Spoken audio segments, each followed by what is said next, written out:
y con esto pedimos disculpas a Mauricio Alarcón, con quien teníamos programado una entrevista a las 8 de la mañana, pero nos dilatamos realmente en esa conversación, podríamos decir hasta debate con Mario Ruiz sobre el tema de comunicación.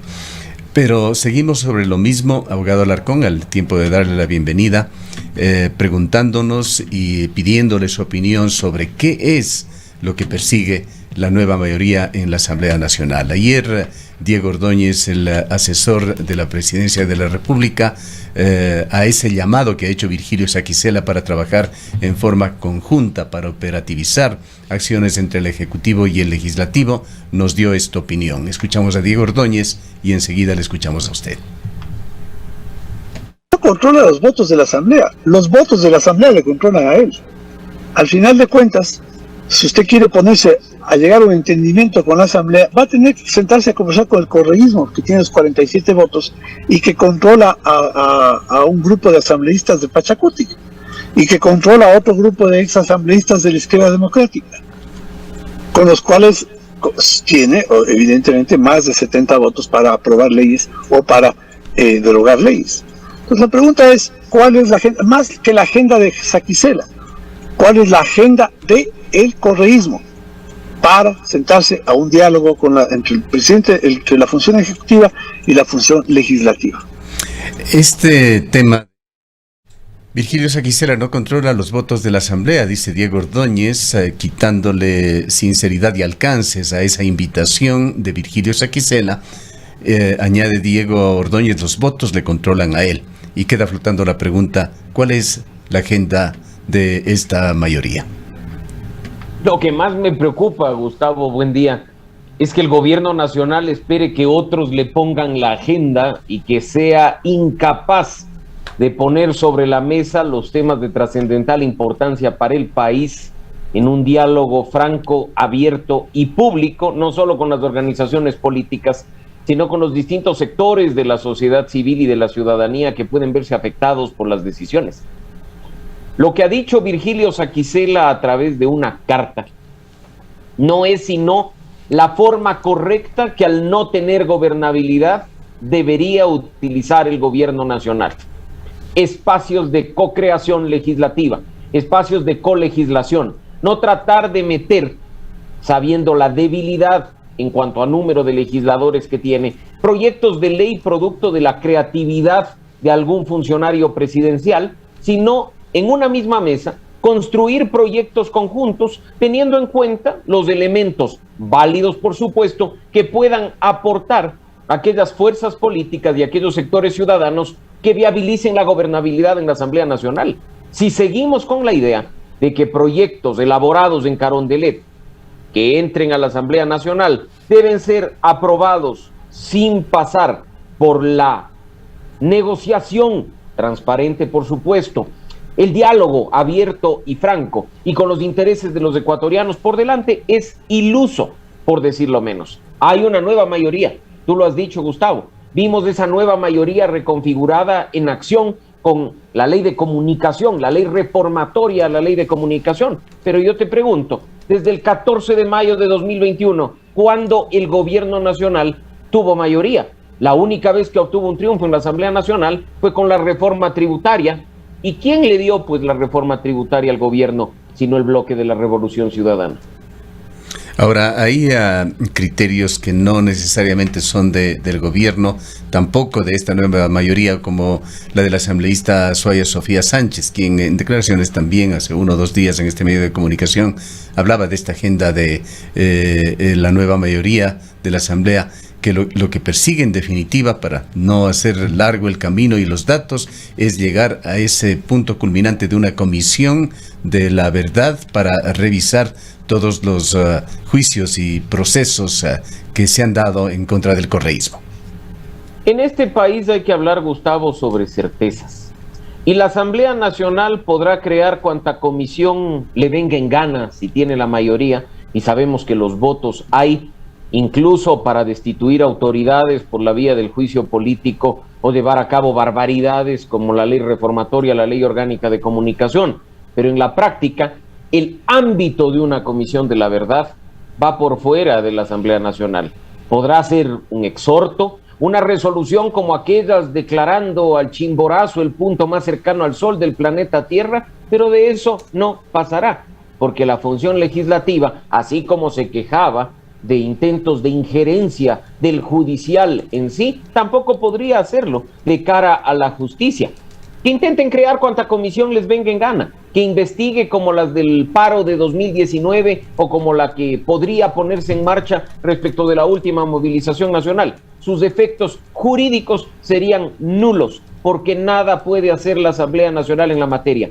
Creo que en este país hay que empezar a hablar sobre certezas, teniendo en cuenta que esta Asamblea y este Ejecutivo, con tan poca credibilidad y confianza, lamentablemente estarán ahí durante prácticamente 3 años. Y quienes sufrimos las consecuencias de esta débil relación y de esta pugna permanente entre las dos funciones del Estado somos nosotros, algo que bajo todo concepto resulta inaceptable. Abogado Alarcón, muy buenos días. Ante esta propuesta de una comisión de la verdad, deberíamos asumir que ya existe una comisión de fiscalización que debería responsabilizarse precisamente de investigar, hacer seguimiento respecto de todos estos temas que se estarían poniendo sobre el tapete, pero en este contexto, ¿cómo incide o cómo influye esta nueva mayoría? Rosana, buen día. Tú lo has dicho. No solo la comisión de fiscalización, tenemos una comisión de garantías, tenemos una comisión que trabaja el tema de derechos humanos y que en múltiples ocasiones llama a ministros de Estado a perder el tiempo o amenaza de juicio político para conocer lo que han hecho respecto de las movilizaciones nacionales o incluso, como se ha visto en las últimas horas, respecto a los temas de agua potable en un punto sur del país, en la provincia del Oro específicamente. La Asamblea Nacional, con las últimas reformas de la Ley Orgánica de la Función Legislativa, que abrieron esta posibilidad de, ante las no comparecencias, tener una causal para enjuiciamiento político, se ha convertido a través de sus comisiones en un permanente tribunal de, entre comillas, rendición de cuentas para hacer perder el tiempo de gestión a los ministros de Estado en muchísimos casos. Para ello no se necesita mayoría, para ello se necesita simplemente el pedido formal de la comisión, que como sabemos, desde inicios del periodo legislativo, mayo del 2021, tiene una composición que le es adversa al Ejecutivo. Guillermo Lasso, como tú y la audiencia conocen, tiene apenas 12 legisladores propios. Si los miembros de su bancada, algunos de ellos, votaron incluso a favor de su destitución, sabemos que la Asamblea no juega con el Ejecutivo, ni con el presidente, ni con sus ministros de Estado. Así es que ahora simplemente vamos a ver más de lo mismo. No hemos tenido un paraíso durante el primer año de gestión legislativa y ahora vamos a empezar a vivir el infierno. Vamos a ver, insisto, más de aquello que nos ha dado a los ecuatorianos razones suficientes para perder credibilidad y confianza en nuestro representante. Ahora, un informe que usted debe conocerlo de Perfiles de Opinión da cuenta de que un 86% de los ecuatorianos no creen y rechazan el accionar en el Parlamento. Y hablando de Parlamento, la Asamblea Nacional, como se llama en Ecuador, etimológicamente Parlamento es eso, hablar, es dialogar. ¿Qué sentido tiene una comisión mixta para consolidar el diálogo? ¿Quiere decir esto que ese accionar de los parlamentarios ecuatorianos no tiene sinceridad, de que requiere de otra estructura como para de alguna manera purificar ese diálogo? ¿Qué sinceridad pueden tener muchos de nuestros representantes, Gustavo? Si nos dicen que están trabajando en beneficio de los ecuatorianos, pero puertas adentro trabajan únicamente para sus intereses particulares.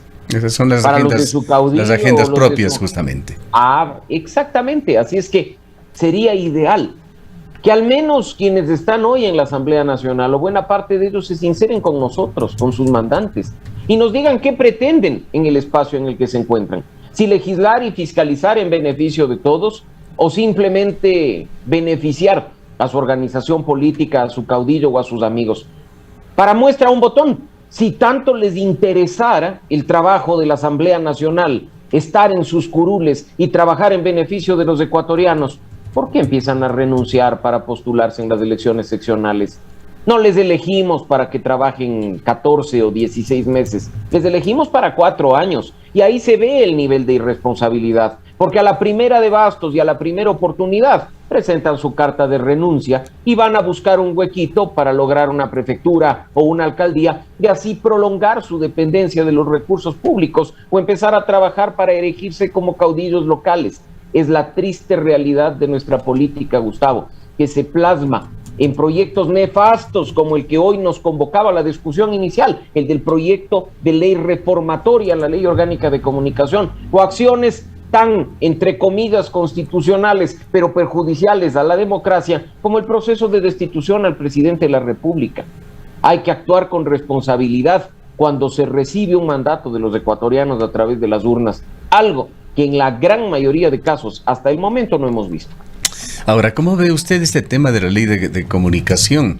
¿Qué es lo que puede suceder allí? Hasta donde nos da nuestro modesto entender, hay una disyuntiva allí que la tiene ahora en sus manos el presidente Lasso, la de un veto parcial o un veto total. Entre esos dos puntos está la decisión del presidente de la República, que el día de ayer ha ratificado que va a haber un veto sin especificarlo.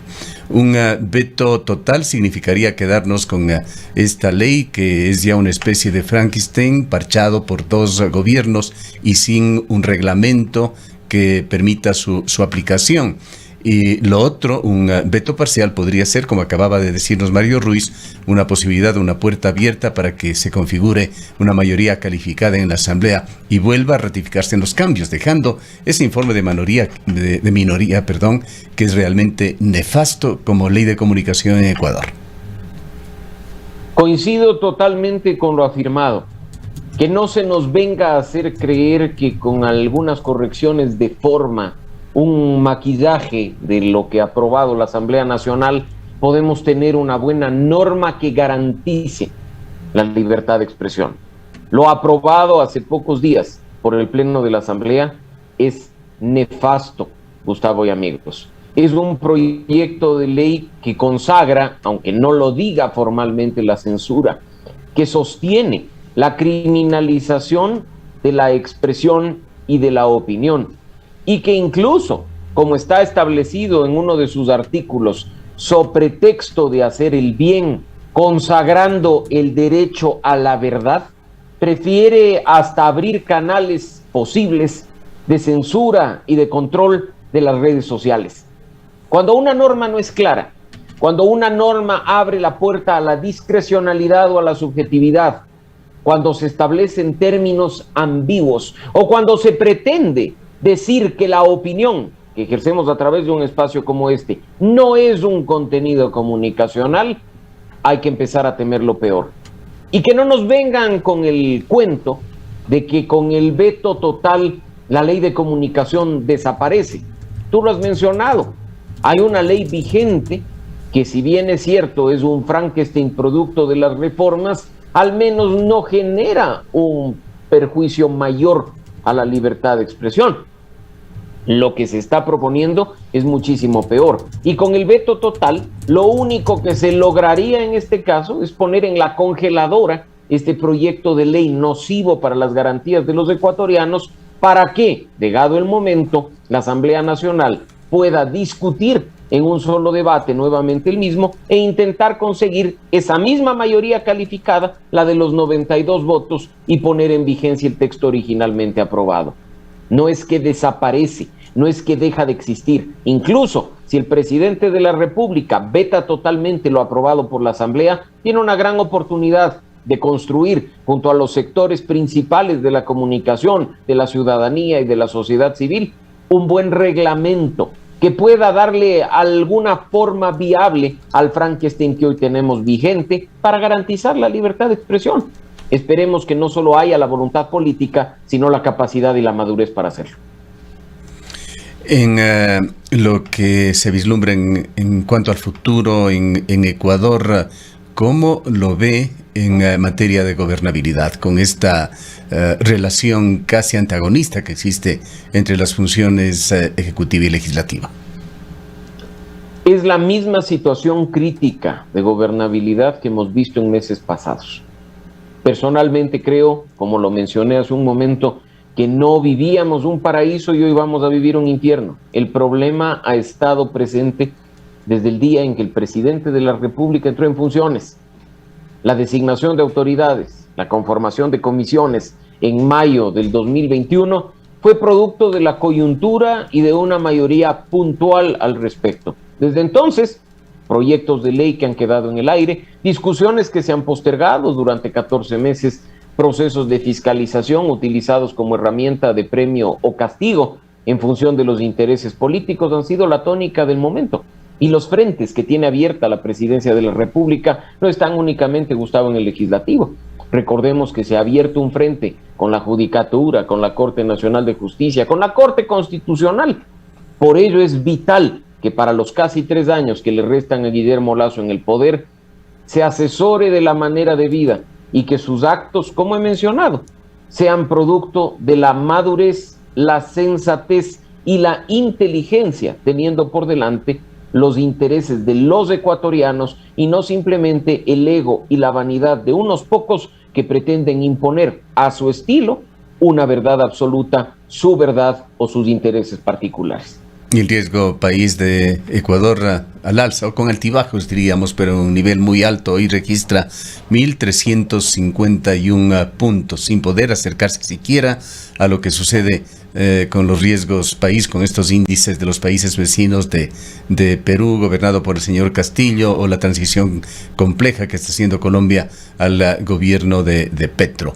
El futuro es muy preocupante, mientras por otra parte temas importantes para todos los ecuatorianos están también decidiéndose de una manera un tanto escabrosa, esperando que el diálogo finalmente funcione en esas mesas de diálogo.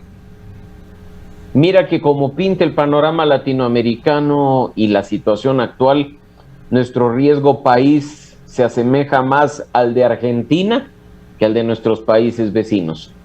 En Perú, el caso que tú has mencionado, incluso con una investigación penal en marcha en contra del presidente de la República, con nueva designación de autoridades del Congreso y con cierta inestabilidad económica, los niveles de riesgo país son aceptables. En Ecuador, basta una paralización nacional y un gobierno que se sienta a la mesa para tratar de negociar para que el riesgo país prácticamente se duplique, trayendo como consecuencia créditos más altos a nivel internacional y afectación directa. ¿A quiénes? A los que pagamos esos créditos, los ecuatorianos. Recordemos que el Estado nunca pierde, siempre encontrará la forma de meter la mano en el bolsillo de todos para satisfacer la voracidad de sus arcas fiscales.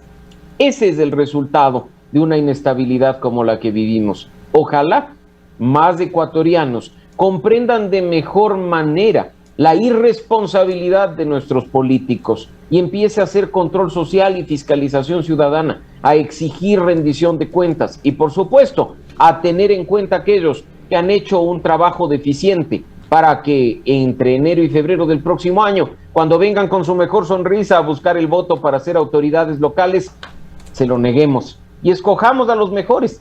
Cuando las organizaciones políticas son deficientes y no dan a los ciudadanos las mejores alternativas de candidatos para elegir, tenemos la responsabilidad no menor de al menos revisar sus hojas de vida, ver su pasado político, ver lo que han hecho y al menos del catálogo que haya, escoger al mejor. Ojalá hagamos una decisión en ese sentido. Bien, un comentario final sobre el proceso electoral que se está viviendo ya. Este 5 de agosto deberán estar listas las alianzas y posiblemente también perfilándose ya las candidaturas para alcaldes, prefectos y otras dignidades en el país. Las democracias internas de las organizaciones políticas, porque no se los puede llamar procesos, ya están en marcha.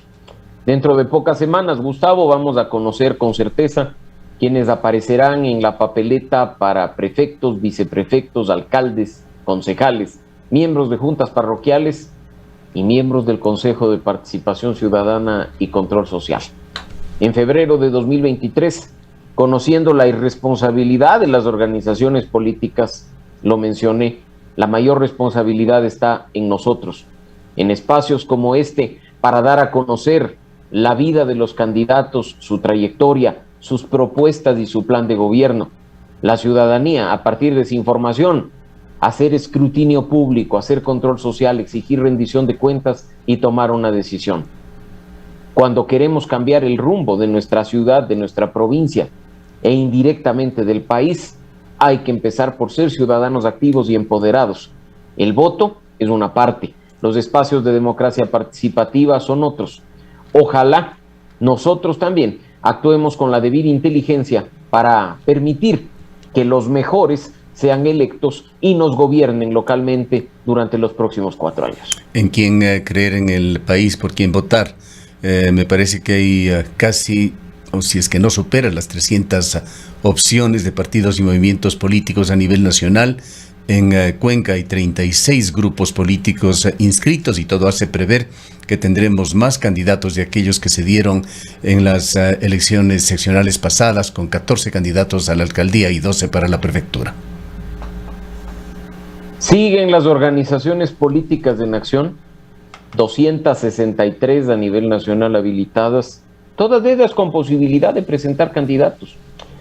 Se dice que en nuestro país van a elegir 13.5 millones de personas.